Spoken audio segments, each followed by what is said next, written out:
لو عايزة تعرفي سر صنعة المحلات وتعمليه احسن من بره كمان، تابعي معايا الفيديو عشان يطلع معاكي احلى طبق رز بلبن هتاكليه انتي وولادك، وطعمه كريمي جدا والوش بتاعه مكرمش.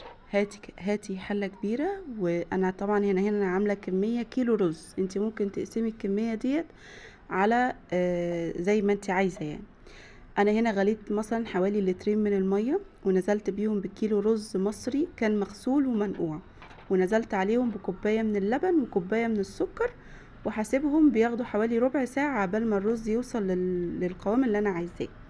وهنا حاجة في الخلاط معايا برضو كوباية من اللبن او كوبايتين من اللبن، وهنزل عليهم بنص كوباية من النشا، ونص كوباية من الكريم شانتيه، ومعايا كيس لبن نيدو، وهنزل عليهم بكوباية سكر و2 باكت من الفانيليا. وعايزة اقولك ان الخلطة ديت بتحول القوام بتاعه لحاجة تانية خالص.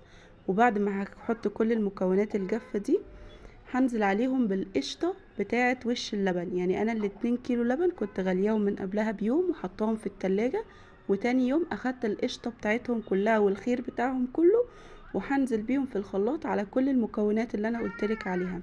عايزه اقولك ان الطبق اللي هو تقريبا ما يكملش كوبايه من القشطه ده هيتحول للتر كامل من القشطه او الكريمه. هتشوفي دلوقتي القوام بعد ما نضربه. عايزه اقولك لو قعدتيه كمان ربع ساعه كمان هتلاقي كل ما القوام بيقعد كل ما بيتقل اكتر. بصي القوام بتاعنا بقى عامل ازاي.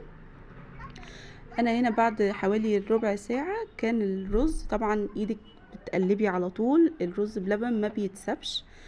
انا ليه هنا حطيت سكر وليه حطيت لبن والرز مع الرز وهو بيستوي؟ السكر بيخلي طعم السكر داخل جوه الرزاية نفسها، يعني بتستوي بالسكر، فالسكر بيبقى واصل لاخر حتة فيها. وكمان اللبن بيخلي لونه ابيض، وعمر الرز ما يكون مثلا الرزاية لونها غامق منك. انا هنا نزلت ببقية ال2 لتر من اللبن، وبعدين نزلت بالخليط اللي كان في الخلاط عندي. وطبعا كل ده وبقلب، انا بقلب كويس. طبعا شويه هنزل هنا بحوالي نص لتر من الميه، هاخد برضو كل اللي موجود في الخلاط، مش هسيب اي حاجه منه، لان ده ده خير اللبن كله، القشطه بتاعته والكريم شانتيه والنشا، كل الحاجات اللي انا كنت حطاها في الخلاط. وهبدا اقلب كويس. وفي المرحله دي هو الرز بلبن تقريبا بياخد نص ساعه على النار، ربع ساعه في الاول قبل ما تحطي الخليط اللي احنا عملناه في الخلاط، والربع ساعه بعد الخليط. فانا هنا هحط معلقتين كبار من جوز الهند بينكهوا وبيديله طعم جميل. وطبعا هفضل برضو اقلب كويس. انا في المرحله دي كنت حاسه ان هو خفيف شويه، فدوبت معلقه من النشا في نص كوبايه من الميه، وهقلبه برضو كويس علشان احصل على القوام اللي انا عايزاه. وهوريكي هنا ان تعرفي ازاي ان الرز بلبن بتاعنا القوام بتاعه مظبوط. لما تلاقي الرز انتي شايفاه على الوش، يعني الرز ما بيبقاش ساقط جوه الحله. وهنا الحمد لله التليفون كان حنين، هتوقع لنا التليفون جوه حله الرز بلبن، بس ربنا ستر.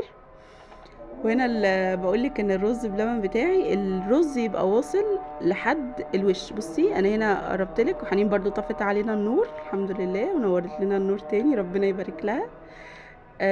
الرز واصل لحد فوق، يعني الرز ما يبقاش ساقط في الحلة من تحت. انا كده كان الرز بتاعي كمان خلاص كده خلاص، والقوام بتاعه بالنسبة لي مظبوط، قوام كريمي جدا، طعمه حلو.